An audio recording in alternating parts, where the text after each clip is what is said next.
กองมองแสงสามอันสวงว่าเสียงกองมอหลังวังวังปันมอเนื้อกองตับตวนสันนอ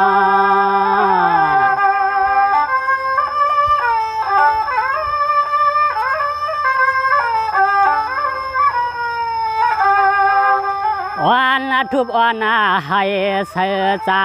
ให้กว่ากะหือก็เสียงนั้นอำมนไปสร้างเต็มทวนตอนย้อนหามเสียงมองห่มปองกัน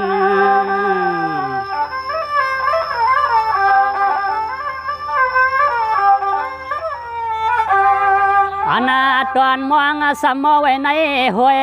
อันตอนมองสมอไว้ในห้วยตัวรู้ยังไปจอมอะไรเสวันเสเมือง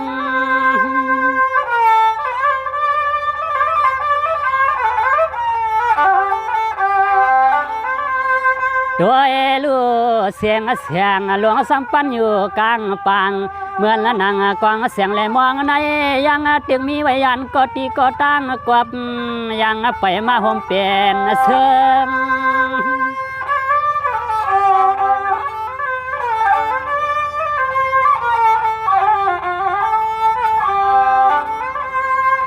เสือจะ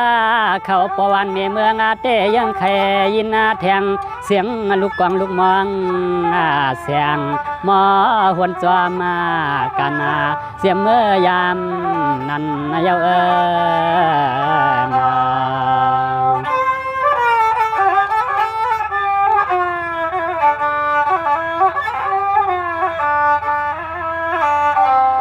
สวัสดีด้วยลูกพังอันวันปล่อยด้วยลูกพังอันวันปล่อยปอไว้ปอมองย้อนเปื่อห้ามได้ยินเสียงกวางมองเสียงกวนเมืองสุดตวงมองจมมองเสือลอยกวางเลยมองเสียงสามอันนอ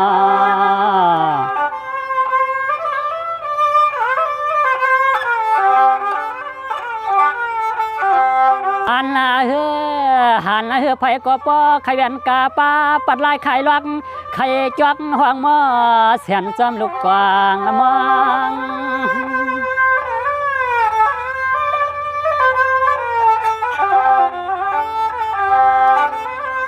พออันเสียงกวางมองเสียงแหงทางลังใหญ่ไผ่ก็ปอไข่จุกลูกแวนกามาห่มมองเสียงกวางหวนย่องย่อง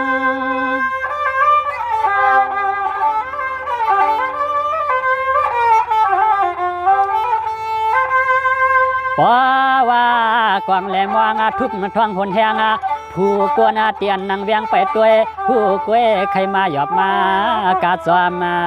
กันปล่อยก็เตะกำกึนหูติ้นว่าเสียงหูติ้นว่าเสียงลูกมองเสียงกวางนั้นจอมติดจอมสนาข้า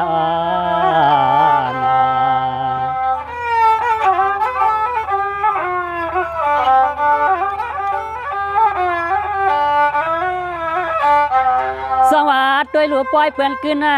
น้าตอนตาเมื่อรวมเขาปล่อยเขาลามเปื่อนเตือนหูกวางเลยมองเสียงลีห่วงกึกอาการ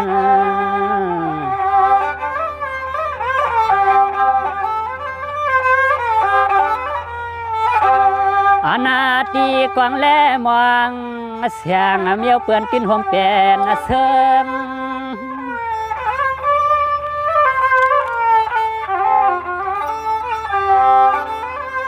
กวางแลมองเสียงลีไหลเลี้ยงปวงห้องเป่าเขามาห่วมกันเย้าปอไข่เศร้า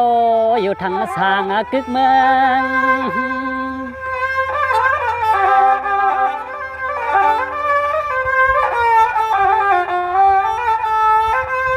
เยื่องเหมือนหม้อหุงเขามุกไฟ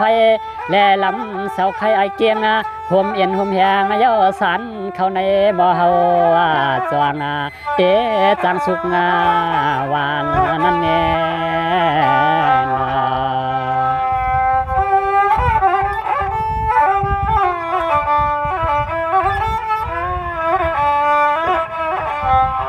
สวงว่าด้วยลูกเกียงนั้นปิกสามีขาสามควาน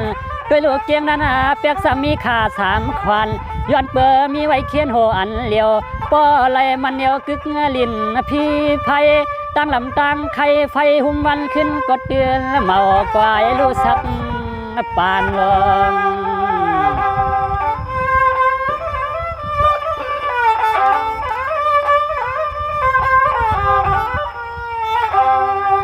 เฮือหน้า1 หลังนั้นหันเตะกวย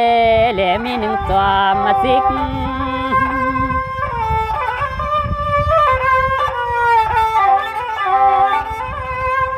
สองว่าด้วยรู้เจอเขาหมดหน้าปกอำนกหัวมาพอ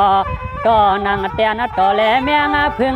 เวงรวมตัวไว้ห้างลูกลางอ่อนโปโตเต็มปิก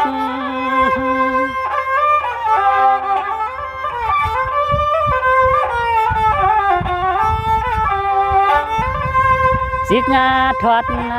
สวมเมียนวันพอดกันมันกึมซึ่งไตในเฮาโหลมีตับสึกาเลียวซึ่งไตในเฮาโหลมีตับสึกาเลียวเด้อ